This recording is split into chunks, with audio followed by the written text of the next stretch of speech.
the ability to share your ideas, the ability to absorb ideas, and the ability to do calculations. You can't. How the hell you gonna make money when you can't even count money?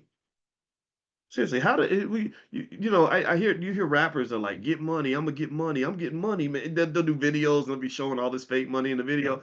It's like, but you talking about money, but you can't even count, man. How you gonna?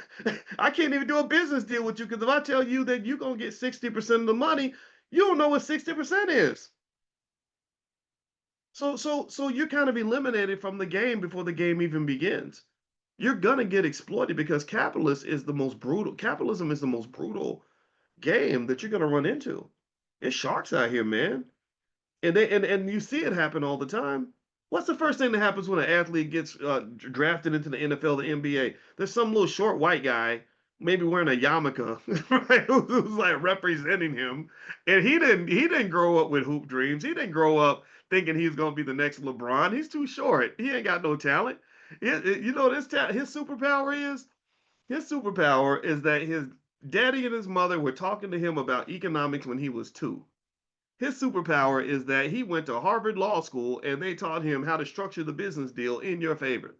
His talent is that he's got a whole community behind him that's not waiting on him to sign an NBA contract. They're looking at him and saying, we're hungry. We want to eat. Can you bring us some Negroes to feast upon? Because we know those people are not prepared financially. They're not embracing the economics the way that they should, but we already have. So just bring them by. We're gonna cut him open like we're gonna roast him over on a little stick and have him twirling like a little pig, and we all gonna cut off a little piece, and the whole hood's gonna break off a piece of this big delicious 6'5", 250-pound Negro who's gonna go make $100 million and give 80 million of that 100 million to us.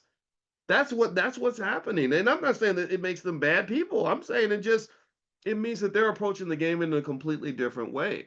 And so if you're the young guy and you're distracted by the booty and the bling and the street cred and all that stuff, um, you've got the vulture standing next to you, and all they're looking at is the money. They're just waiting for the money to drop out of your pocket. They're waiting for you to not be conscious. They're waiting for you to not be paying attention.